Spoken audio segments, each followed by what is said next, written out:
Assalamualaikum warahmatullahi wabarakatuh. Selamat pagi ya Teteh, apa kabarnya hari ini?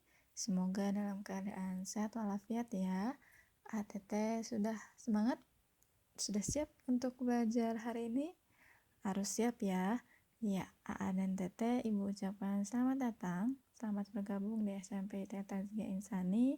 Ibu ucapkan selamat juga karena dan Teteh sekarang sudah SMP nih, sudah masuk kelas 7.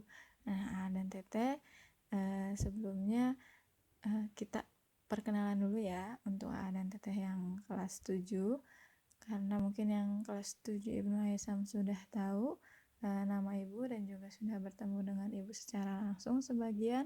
Nah, untuk teteh-tetehnya salam kenal. Nama Ibu Zahra Nurda Ali, bisa dipanggil Bu Zahra atau Bu Ara boleh. Silahkan teteh mau memanggilnya apa. Untuk yang kelas 7 Ibnu Haisam sudah kenal dengan Ibu ya.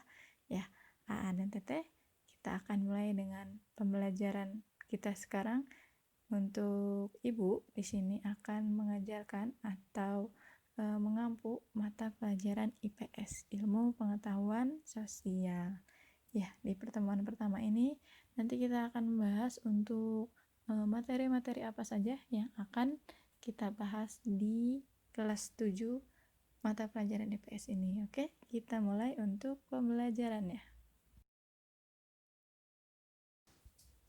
Ya, dan Teteh, untuk memulai pembelajaran, alangkah baiknya kita memulai pembelajaran pada pagi hari ini dengan bacaan basmalah bersama-sama.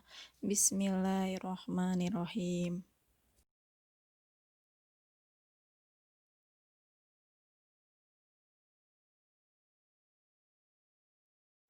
Ya, dan Teteh, untuk di IPS atau di pelajaran ilmu pengetahuan sosial ini nanti dan Teteh akan menghadapi 4 disiplin ilmu. 4 disiplin ilmu ini apa saja? Yang pertama ada geografi. Nanti geografi ini ada di KD 3.1 atau yang disebut juga kompetensi dasar. Nah, kompetensi dasar 3.1 ini di bab 1 tentang manusia, tempat, dan lingkungan. Kemudian disiplin ilmu yang kedua yaitu adalah sosiologi, ada di KD 3.2. Ini di bab 2 tentang interaksi sosial dan lembaga. Kemudian untuk disiplin ilmu yang ketiga, ekonomi, di KD 3.3 di bab 3 tentang aktivitas manusia dalam memenuhi kebutuhan. Kemudian disiplin ilmu yang keempat yaitu sejarah, nanti ada di KD 3.4 bab 4 mengenai kehidupan masyarakat Indonesia pada masa praaksara Hindu-Buddha dan Islam. Nah, ini yang akan kita bahas selama 1 tahun. Insya Allah untuk yang di pembelajaran semester 1 ini nanti kita akan bahas pembelajaran atau disiplin ilmunya yang geografi dan sosiologi. Masuk pembelajaran yang pertama atau materi yang pertama, kita akan bahas bab pertama tentang manusia, tempat, dan lingkungan. Nah, dan Teteh pernahkah pergi ke sesuatu tempat yang belum pernah sama sekali dan Teteh kunjungi, dan tempat tersebut berbeda keadaannya dengan tempat dan Teteh tinggal saat ini? Pasti pernah ya. Misalnya, dan Teteh mungkin ada yang tinggal di sekitaran kota atau mungkin ada yang tinggal di pegunungan. Contohkan saja tinggal di daerah kota.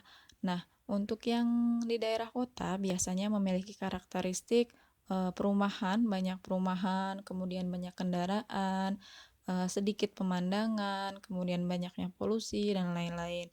Nah, ketika dan Teteh berkunjung, misalnya saja di Majalengka ke Panyawian. Nah, pasti ada perbedaan. Bagaimana perbedaannya? Perbedaannya yaitu udaranya pasti sejuk, kemudian banyak yang hijau-hijau, banyak sawah, banyak pemandangan ketika musimnya sedang bagus. Tapi ketika kemarau, pasti akan kelihatannya juga berbeda ya. Nah, ini adalah yang akan kita pelajari. Kenapa sih kok bisa berbeda dari satu tempat ke satu tempat yang lainnya?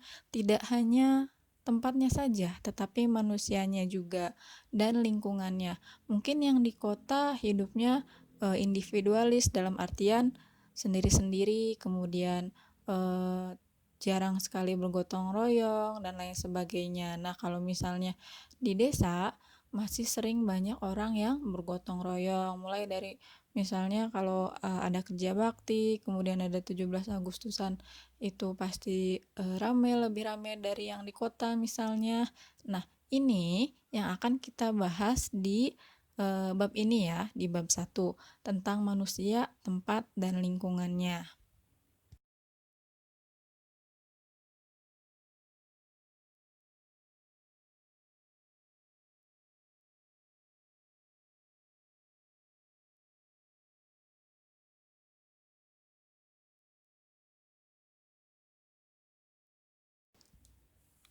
Itu tadi untuk sedikit pengantar dari materi yang akan kita bahas di bab 1.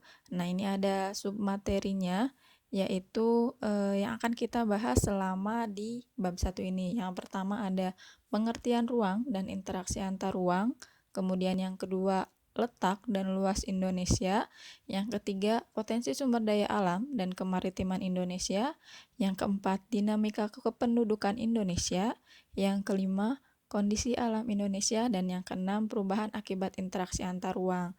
Nah, ini akan kita bahas. Yuk kita bahas satu persatu. Dimulai dari pengertian ruang dan interaksi antar ruang. Apa sih yang dimaksud dengan ruang dan interaksi antar ruang?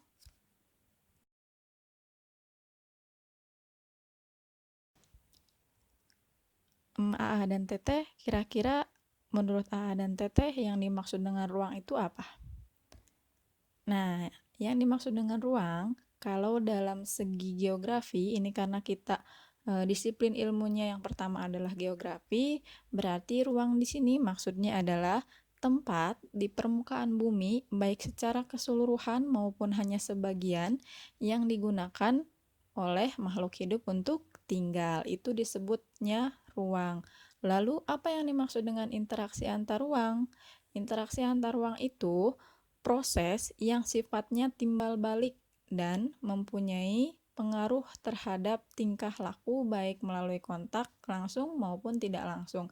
Biasanya interaksi antar ruang ini berupa pergerakan orang, kemudian pergerakan barang, informasi dari daerah asal menuju ke daerah tujuan. Ini yang dimaksud dengan interaksi antar ruang. Nah, terkait untuk yang interaksi antar ruang ini, kenapa kok disebutnya interaksi antar ruang? Karena setiap ruang atau setiap tempat itu kan di permukaan bumi ini memiliki ciri khas tertentu ya, memiliki karakteristik yang berbeda. Nah, perbedaan ini menyebabkan adanya interaksi karena setiap tempat itu membutuhkan tempat yang lainnya untuk memenuhi kebutuhan hidup.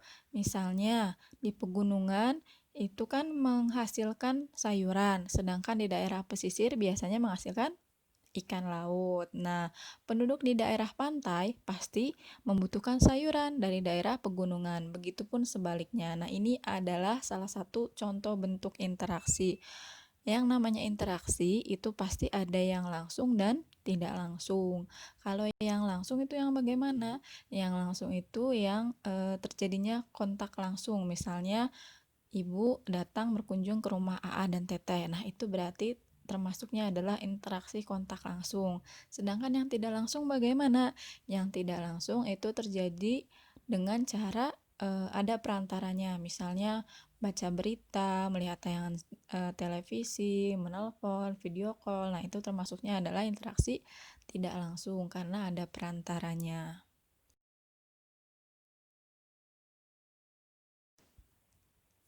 Kemudian ada beberapa kondisi kenapa kok kita bisa terjadinya interaksi, kenapa kok kita membutuhkan adanya interaksi, atau kenapa kok kita harus bergantung sih pada orang lain selain alasannya kita sebagai makhluk sosial ya. Nah, di sini ada beberapa kondisi mengapa kita bisa saling membutuhkan atau bisa saling menyebabkan terjadinya interaksi antar ruang. Yang pertama yaitu saling melengkapi. Ini kondisinya ya. Saling melengkapi atau disebut juga dengan komplementari atau regional komplementari. Di sini adalah kondisi saling melengkapi terjadi jika wilayah-wilayah yang berbeda komoditas yang dihasilkannya. Misalnya tadi yang sudah Ibu sebutkan, dari pegunungan dan pesisir pantai, itu contoh kondisi saling melengkapi. Kemudian yang kedua, ini adalah kesempatan antara atau intervening opportunity. Di sini maksudnya adalah kesempatan antara itu lokasi yang menawarkan alternatif lebih baik sebagai tempat asal maupun tempat tujuan. Contohnya bagaimana? Contohnya, misal kan sekarang kita lagi di Majalengka nih ya. Misalnya kita beli satu produk. Nah, itu pasti kalau misal kita beli barang, itu yang dilihat adalah jarak dan biayanya. Dan Teteh mungkin sering belanja online nih. Ada yang sering belanja online ya. Nah, kalau misalnya ngelihat di Shopee atau misalnya di Lazada dan lain sebagainya, itu kan pasti ngelihat wilayah yang terdekatnya. Nah, ini termasuknya adalah kondisi kesempatan antara. Kenapa disebut kesempatan antara? Karena A dan Teteh pasti memilih jarak yang lebih dekat. Nah, itu disebutnya adalah kesempatan antara. Sedangkan yang ketiga, yaitu adanya kondisi kemudahan transfer. Nah, yang namanya kita mengirim barang atau membeli atau menerima ya, itu biasanya kan ada biaya. Nah, biaya ini terjadinya interaksi tersebut harus lebih rendah dibandingkan dengan keuntungan yang diperoleh. Biasanya ini orang-orang yang ekonomis ya sifatnya. Nah, kemudahan transfer dan biaya ini diperlukan tergantung pada ketersediaan infrastruktur atau sarana dan prasarana yang menghubungkan daerah asal dan juga tujuan. Ini dilihat dari apakah jalanannya rusak atau lancar. Misalnya, A dan Teteh tadi beli barang dari luar kota. Nah, kalau misalnya jauh, misal dari Sumedang yang pelosok, nah itu kan pasti memerlukan biaya yang banyak. Karena apa?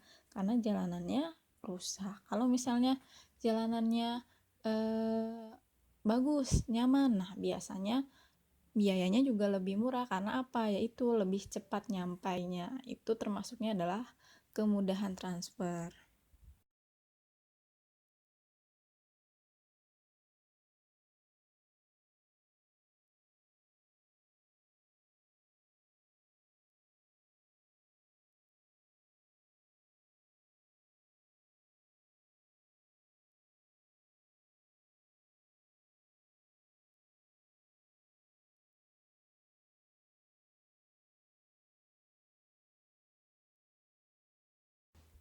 Yang selanjutnya kita akan bahas tentang letak dan luas Indonesia.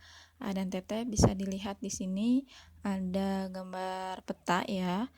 Peta ini kan biasanya menunjukin suatu tempat. Nah, kita akan bahas letak dan luas Indonesia. Tapi sebelumnya yang akan kita bahas yaitu tentang pemahaman lokasi melalui peta terlebih dahulu.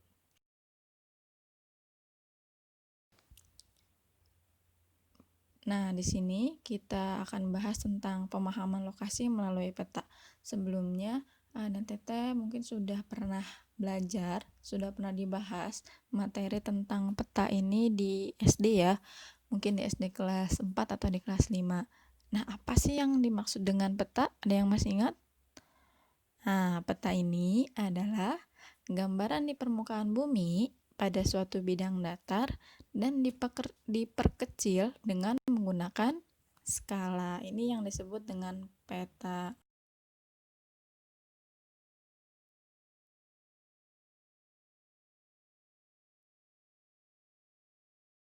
Dalam peta ini biasanya terdapat beberapa komponen.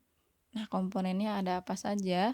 Di sini ada 8 komponen peta, yaitu yang pertama yaitu judul peta. Nah, judul peta ini biasanya menunjukkan isi suatu peta. Sebagai contoh misalnya, judulnya itu Peta Penggunaan Lahan Indonesia atau Peta Persebaran Flora dan Fauna. Nah, itu termasuknya adalah ke dalam judul.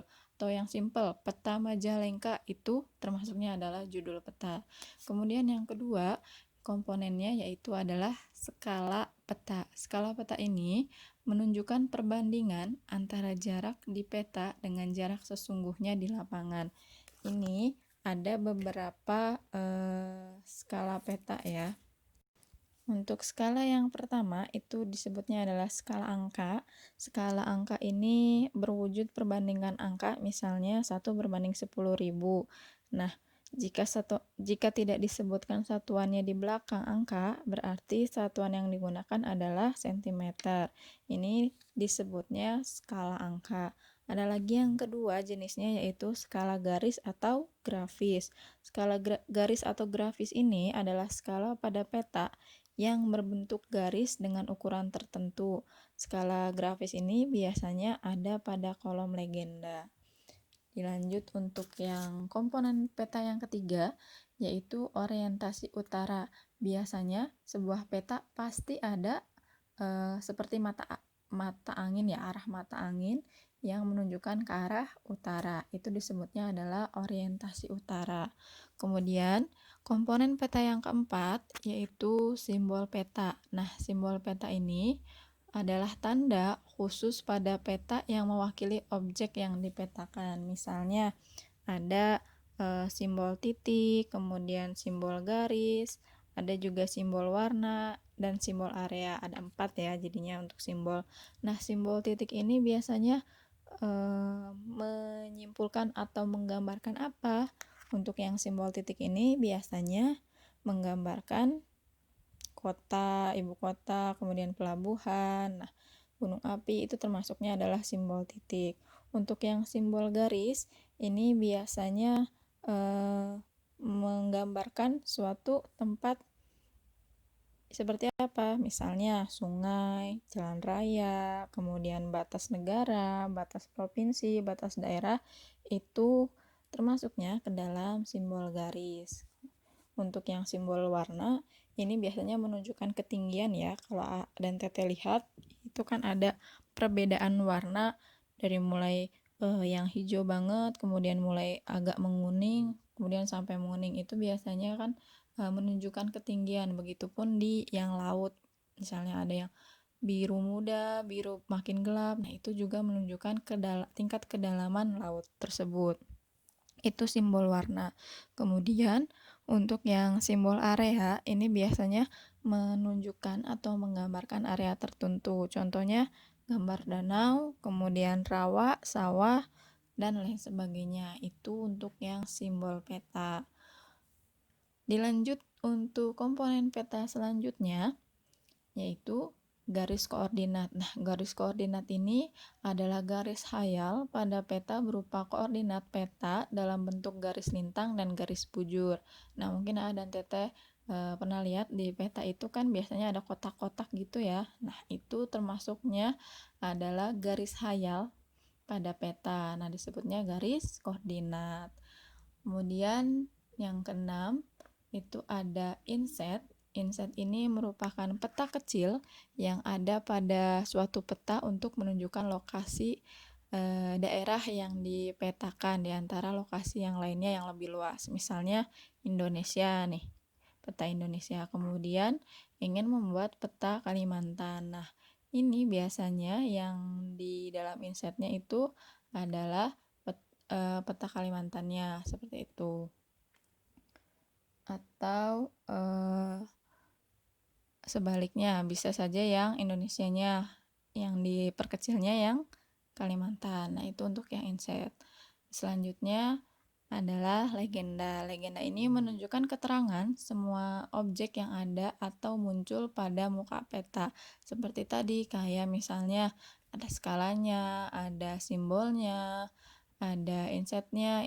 Insetnya biasanya di luar legenda peta ya, masih di sekitaran petanya, cuma memang berbeda dari legenda ini.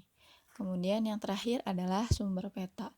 Sumber peta ini menunjukkan orang atau lembaga yang membuat petanya siapa. Itu harus jelas sumbernya. Nah, itu adalah komponen-komponen yang ada dalam peta.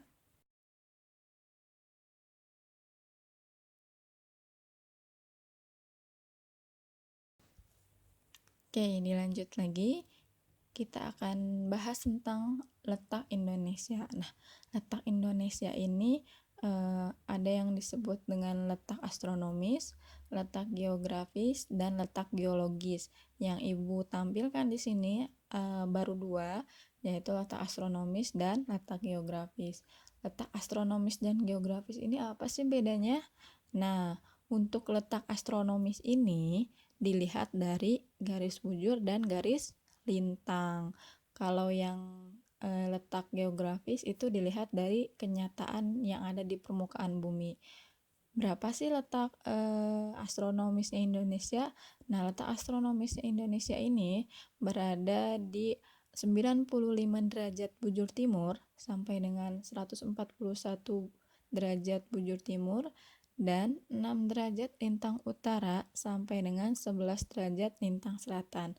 Ini biasanya kalau misalnya teteh ujian, kemudian ulangan, nah itu biasanya selalu ditanyakan letak astronomisnya Indonesia itu berapa. Jadi kalau yang ini silahkan dipahami, kemudian kalau bisa dihafalkan supaya nanti kalau ada pertanyaan seperti ini dan teteh tidak salah menjawabnya. Itu untuk letak astronomis. Nah, letak astronomis ini mempengaruhi apa sih di Indonesia? Yang pertama, garis lintang kan ya tadi. Untuk garis lintang di Indonesia ini akan menyebabkan iklim yang ada di Indonesia ini iklimnya tropis. Nah, karena garis lintang 6 derajat sampai dengan 11 derajat ini menyebabkan Indonesia beriklim tropis. Kemudian garis bujur. Nah, garis bujurnya tadi kan 95 derajat sampai dengan 141. Ini menyebabkan terjadinya pembagian 3 wilayah waktu di Indonesia. Ini untuk yang letak astronomis. Kemudian untuk yang letak geografisnya, nah tadi kan Ibu sudah sebutkan ya, letak geografis itu dilihat dari kenyataan di permukaan bumi. Maksudnya gimana sih? Maksudnya itu Indonesia dibatasi atau berbatasan dengan negara mana saja. Nah, itu yang disebut dengan letak geografis. Letak geografisnya Indonesia ada di mana? Yang pertama, batasnya ya. Untuk di utara itu berbatasan dengan negara Malaysia, kemudian Singapura, Filipina, dan Laut Cina Selatan. Dan untuk di batas selatannya ada berbatasan dengan Timur Leste, Australia, dan juga Samudra Hindia. Untuk di baratnya, Indonesia berbatasan dengan Samudra Hindia. Dan yang terakhir di wilayah timur, Indonesia berbatasan dengan Papua Nugini dan Samudra Pasifik. Ini adalah perbatasan wilayah yang ada di Indonesia atau kita sebut dengan letak geografis. Nah, tadi Ibu sudah menyinggung tentang letak geologis. Letak geologis ini tidak disebutkan di sini. Insya Allah nanti kita akan bahas lebih lanjut di materi yang selanjutnya. Tapi Ibu akan menceritakan sedikit kalau untuk letak geologis itu dilihatnya berdasarkan bebatuan atau biasanya dilihat dari pegunungannya yang ada di Indonesia. Itu untuk letak geologis. Nah, itu A dan TT untuk letak Indonesia. Jadi silahkan yang ini khusus yang ini ya, letak astronomis dan geografis. Kalau bisa A dan TT sudah hafal di luar kepala, jadi tidak usah kalau misalnya ada yang nanya letak geografisnya Indonesia di mana sih, jangan sampai tidak tahu ya, harus tahu. Karena apa? Karena ini adalah salah satu pengetahuan umum. Utaranya sebelah mana, selatan sebelah mana, baratnya berbatasan dengan apa, timurnya berbatasan dengan apa, itu dan teteh harus sudah paham.